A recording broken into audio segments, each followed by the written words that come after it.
तो चलिए स्टार्ट करते हैं समीक्षा अधिकारी मुख्य परीक्षा को लेकर कि देखिए होगा क्या इसमें कि सबसे पहले आपसे एक सामान्य जीएस का क्वेश्चन पूछा जाएगा, यानी कि जनरल स्टडी का एक पेपर होगा आपका 120 क्वेश्चन का होगा। कितने क्वेश्चन का? 120 क्वेश्चन का। अभी आप लोगों ने जो प्री में दिया होगा वो 140 क्वेश्चन का था 2 घंटे का, बट 120 क्वेश्चन का होगा, 2 घंटा आपको मिलेगा और 120 नंबर का होगा। बहुत इंपॉर्टेंट है, ध्यान से सुन लीजिए। यानी कि जीएस का पेपर 120 क्वेश्चन का होगा, 2 घंटे का होगा और 120 नंबर का, यानी प्रत्येक क्वेश्चन 1 नंबर के आपसे पूछे जाएंगे। ठीक है। इसके बाद सामान्य हिंदी एवं आलेखन, सामान्य हिंदी एवं आलेखन से प्रश्न पूछा जाएगा। ये पार्ट 1 100 नंबर का होगा दोस्तों। 2.5 घंटे का समय आपको यहाँ मिलेगा। कितने घंटे का समय मिलेगा? 2.5 घंटे का समय मिलेगा। और उसमें देखिए आपको क्या क्या करना होगा, आइए समझते हैं। दिए गए गद्यांश का शीर्षक, सारांश व 3 रेखांकित अंशों की व्याख्या करनी होगी, जो कि 3, 6 और 12 टोटल 21 नंबर का होगा। कितने नंबर का होगा दोस्तों? 21 नंबर का होगा।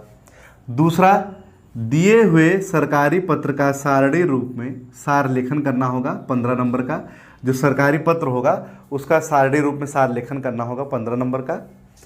इसके बाद तीसरा है पत्राचार। तो पत्राचार 24 नंबर का होगा, यानी यहाँ पे आपने देखा ABC में है ना 8 तक 24 नंबर, तो ये आपका पत्राचार 24 नंबर का होगा। या तो शासकीय या तो अर्ध सरकारी में कोई एक पूछा जाएगा, या तो कार्यालय आदेश ज्ञाप परिचय पत्र में कोई एक पूछा जाएगा, विज्ञप्ति टिप्पणी और प्रतिवेदन और अनुस्मारक में कोई एक पूछा जाएगा। तो कोई एक एक पूछा जाएगा, यानी कि टोटल 3 होंगे। और 3 जब 3 गुणे 8 करेंगे तो 8 कितना हो जाएगा? 24 हो जाएगा, यानी 24 नंबर का टोटल ही होगा। यहाँ पर ये तीनों पत्राचार करना अनिवार्य होगा। ठीक है। तो कोई एक इसमें से आपसे पूछा जाएगा। ठीक है। इसके बाद है परिभाषिक शब्दावली। परिभाषिक शब्दावली की अगर हम बात करें, जो कि प्रशासनिक और वाणिज्यिक होगी, इसमें अगर हम देखेंगे तो इंग्लिश टू हिंदी आपसे पूछेगा 10 नंबर का, English to Hindi, Hindi to English पूछेगा 5 शब्द 10 नंबर का, मतलब एक शब्द जो होगा 2 नंबर का होगा। मुहावरे और लोकोक्तियाँ पूछेगा 5 शब्द 10 नंबर का। तो ये 3 चीज़ें आपको यहाँ से पूछी जाएंगी। 5वां है कंप्यूटर ज्ञान। कंप्यूटर ज्ञान 10 नंबर का आपसे प्रश्न पूछा जाएगा, यानी कि कहने का मतलब 2.5 घंटे का सामान्य हिंदी और आलेखन होगा, जिसमें 5 चीज़ें आपसे डिस्कस की जाएंगी। मैं फिर से रिपीट कर दे रहा हूँ। दिए गए गद्यांश का शीर्षक, सारांश और 3 रेखांकित अंशों की व्याख्या, दिए हुए सरकारी पत्र का सारणी रूप में सार लेखन करना होगा, पत्राचार, परिभाषिक शब्दावली और साथ ही साथ कंप्यूटर ज्ञान। ये आपका इतना होगा। ठीक है। फिर पार्ट 2 में हम लोग आएंगे। पार्ट 2 जैसे 2.5 घंटे का आप जैसे आपने दिया, तुरंत देखिए 30 मिनट यहाँ दिख रहा है, यानी कि half an hour. Half an hour में तुरंत इसके बाद आपको पेपर ये देना होगा 30 मिनट का, 60 नंबर का होगा। ये विलोम 12 नंबर का होगा, वाक्य और वर्तनी 12 नंबर की होगी, वन वर्ड 12 नंबर का होगा, तद्भव तत्सम 12 नंबर का होगा, विशेषण विशेष 12 नंबर का होगा। जैसा कि हम लोग ने प्री परीक्षा दी थी, तो उसमें सेकेंड जो उसमें था, जब हिंदी हम लोग दिए हैं तो उसमें क्या था, 60 नंबर के 60 क्वेश्चन थे ना, बट यहाँ पे पर्यायवाची नहीं, ये थोड़ा सा ध्यान दीजिएगा आप लोग। यहाँ पर पर्यायवाची इसमें नहीं होगी, पर्यायवाची इसमें नहीं होगी। पर्यायवाची छोड़ के 5 हैं जो आपका प्री में था, वही एज इट इज़ यहाँ पे।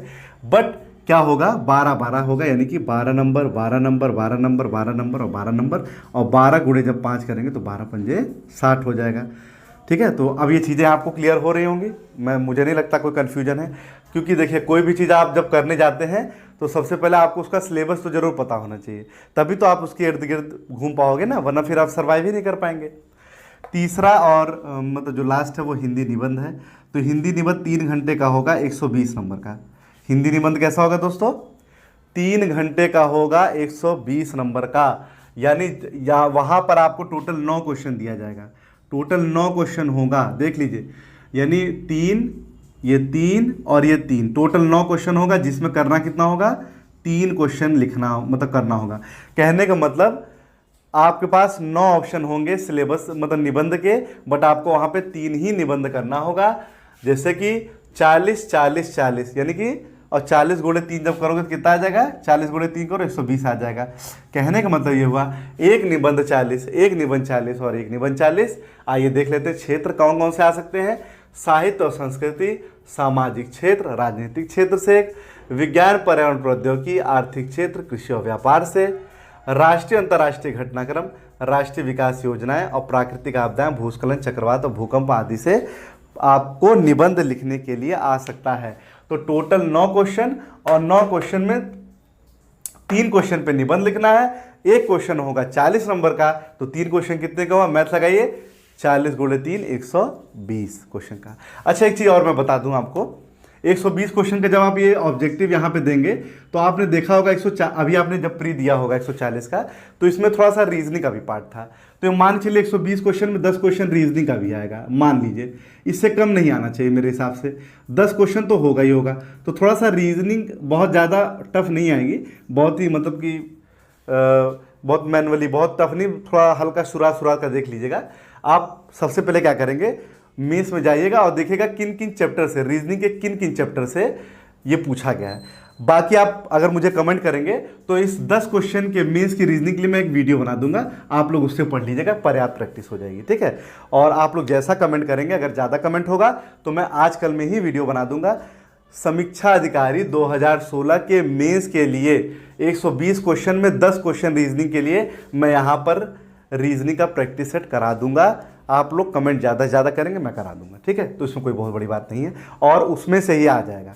मैं इतने सवाल उसमें करा दूंगा कि आपका क्वेश्चन उसमें से बन जाएगा, और कहीं भी आपको बाहर आ जाने की आवश्यकता नहीं पड़ेगी, ठीक है। तो ये था मेंस का पाठ्यक्रम, आपको कैसा जो हो जाता है तो हो ही जाता है। फिलहाल आज के लिए इतना ही। वीडियो देखने के लिए आप लोग का बहुत बहुत धन्यवाद।